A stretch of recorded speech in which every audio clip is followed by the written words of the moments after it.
Tout comme la réussite, l'échec est quelque chose qui se prépare et qui se cultive. Et il y a de très fortes chances que tu sois aujourd'hui en train de préparer ton échec. Arrête de te mentir. Si tu es en train d'être un échec ou un loser, il faut que tu le saches dès maintenant. Premier signe, la dépendance excessive vis-à-vis des parents. Est-ce que vous avez remarqué qu'il y a des adultes qui vivent encore chez leurs parents? Attention, ils vivent chez leurs parents, pas par choix. Parce que par exemple, moi je conseille aux jeunes, si vous avez la possibilité de vivre encore avec vos parents, vivez avec eux pour vous constituer un capital en termes d'épargne. Il n'y a pas de problème. Je ne vois pas pourquoi tu es pressé de sortir de la maison à 20 ans, 21 ans, alors que tu as un boulot. Non, profite de ce temps-là pour épargner au max. Vous voyez bien de qui je parle. Je parle de ces gens qui ont 40 ans qui sont encore dans la maison familiale. Je parle de ces gens qui ont 50 ans qui sont encore dans la maison familiale. On se connaît et on vous connaît. Ça, c'est un signe d'échec. Parce que bien souvent, ces personnes-là sont dans la maison familiale parce qu'ils n'ont pas pu devenir autonomes financièrement. Ils n'ont pas pu générer suffisamment de revenus pour pouvoir vivre leur vie de famille. Certains même ont l'outrecuidance d'aller se marier et de ramener la femme dans la maison de leurs parents. Qu'est-ce qui se passe? C'est quoi le problème? Ça, c'est clairement un signe d'échec. Alors attention, je ne dis pas que si les parents ont laissé une maison en héritage, ainsi de suite, vous comprenez bien ce que je veux dire, vous voyez bien la nuance. Il peut y avoir quelques exceptions qui justifient que. Mais dans le principe, la personne qui atteint la quarantaine et qui n'est pas en capacité, parce que c'est ça le problème, ce n'est pas une question de choix, c'est qu'elle n'est pas en capacité de se prendre en charge. Elle n'est pas en capacité d'aller louer chez elle, vivre chez elle, assumer son couple avec ses enfants chez elle. Là, on est dans une configuration d'échec, très clairement. Et il faut pouvoir le dire. Et ça vient du fait que ces personnes-là ont toujours considéré dans leur vie que c'est papa et maman qui devaient prendre soin d'eux. Regardez-les quand ils commencent à se battre pour l'héritage. Regardez-les quand ils commencent à sortir leurs gros yeux pour pouvoir menacer tout le monde en disant que c'est moi l'aîné dans cette famille. Parce qu'ils veulent quoi?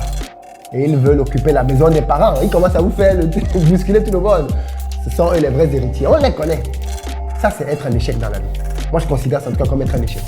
De ne pas avoir construit soi-même son patrimoine, de se battre pour aller discuter le patrimoine avec ses frères et sœurs sur une maison que les parents ont laissée. Ça, pour moi, c'est un échec. Et je le dis à haute et intelligible voix. Et je sais que ça touche et ça pique. Mais il faut qu'on vous le dise. Parce que pour certains d'entre vous, il n'est pas trop tard. Vous pouvez encore vous ressaisir. Avoir des parents qui peuvent nous aider dans la vie est une bénédiction. Bien sûr que oui. Avoir des parents qui peuvent nous donner des coups de main à certains moments dans la vie, c'est une bénédiction.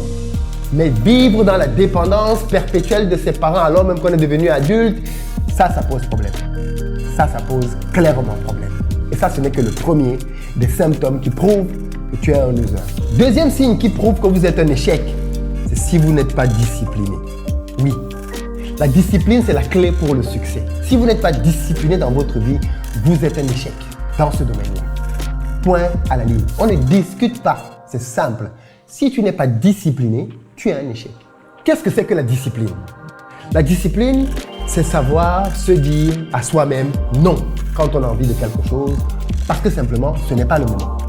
La discipline, c'est savoir se dire non, je ne vais pas prendre ce dessert parce que ça fait trop. La discipline, c'est savoir se dire je vais aller à la séance de sport parce que c'est le moment d'y aller même si j'ai encore envie de dormir. Mais la discipline, c'est aussi savoir s'abstenir quand ce n'est pas le moment de faire quelque chose, parce qu'on n'est simplement pas prêt. La discipline, c'est aussi pouvoir dire « Je ne fais pas d'enfant en ce moment, je ne fais pas de rapport, je m'abstiens, je me protège, parce que je ne suis pas prêt à assumer les conséquences d'avoir un enfant. » On vous connaît, les gens qui sont tout le temps prêts là, à pouvoir manger la banane sans la peau, mais quand il y a les conséquences derrière, vous fuyez, vous commencez à pousser les enfants des gens à vouloir faire des avortements. Ça, c'est un manque de discipline, les amis. Et les conséquences, elles sont là. Et l'image qui, dans mon esprit, illustre le mieux quelqu'un qui n'est pas discipliné, c'est un animal. La discipline est ce qui différencie les êtres humains des animaux. Quand un animal pense à quelque chose, l'animal fonctionne à l'instinct. Si l'animal voit une proie, il fonce. Si l'animal voit quelque chose dont il a envie, il y va. Il ne se pose pas beaucoup de questions. Tout ce qu'il sait, c'est qu'il veut ça et il se donne les moyens d'obtenir ça. L'être humain a la capacité de pouvoir dire non. Ce n'est pas le moment. Et les gens qui réussissent savent dire non. Les autres, ce sont des animaux. Troisième signe que tu es dans l'undem, c'est que tu ne finis pas ce que tu as commencé. Beaucoup de personnes souffrent de ça.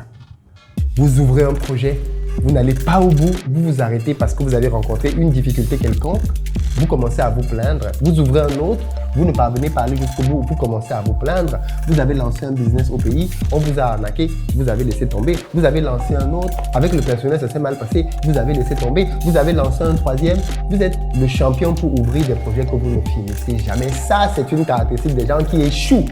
Parce que les gens qui réussissent, ça vous le savez, vont au bout des choses. Ils vont jusqu'au bout. Même quand c'est difficile, ils encaissent la douleur, mais ils vont jusqu'au bout. Ceux-là qui ne sont pas prêts à encaisser la douleur, ceux-là qui ne sont pas prêts à payer le prix pour aller au bout des choses, généralement, ils abandonnent. Et après, ils trouvent des prétextes pour accuser la planète entière. Et ce qui nous conduit à la quatrième caractéristique des gens qui échouent, ils ne sont pas responsables. S'il y a quelque chose qui caractérise par essence les personnes qui échouent, c'est le fait qu'ils mettent sur le dos des autres la responsabilité de ce qui leur arrive. Ça, c'est la graine de l'échec. Cette capacité qui consiste à dire que quand quelque chose ne va pas dans mon couple, c'est la faute de l'autre. Quand quelque chose ne va pas dans mon travail, c'est la faute de mon patron.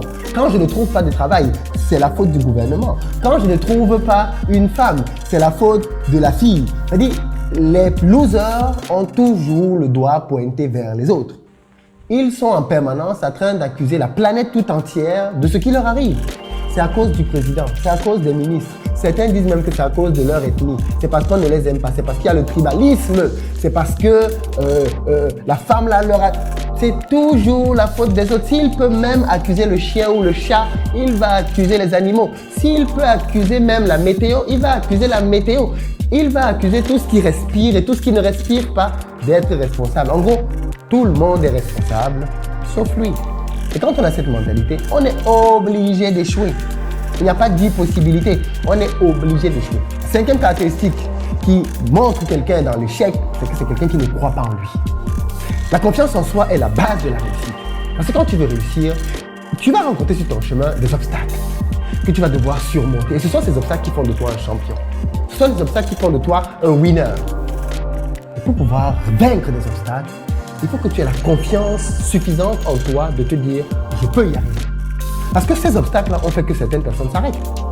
Et si tu écoutes les losers, parce que ça c'est toujours ce que les losers font, tu vas croire que tu ne peux pas y arriver. Les losers savent décourager les autres. Et donc, si tu veux réussir, tu vas être obligé d'avoir beaucoup de confiance en toi. Tu dois avoir une graine de champion en toi qui fait que même si tout le monde te dit « n'y va pas », si dans ton cœur tu sens que tu dois y aller, vas-y. Tu fonces et tu y vas. Attention, tu calcules tes risques. Mais quand tu as fini de calculer tes risques, tu y vas. Les gens qui réussissent, ce ne sont pas les gens qui maîtrisent tout avant de se lancer. Non, c'est les gens qui maîtrisent suffisamment pour pouvoir se lancer. On ne doit pas tout maîtriser avant de se lancer. On doit maîtriser suffisamment avant de se lancer. Ce sont deux choses totalement différentes.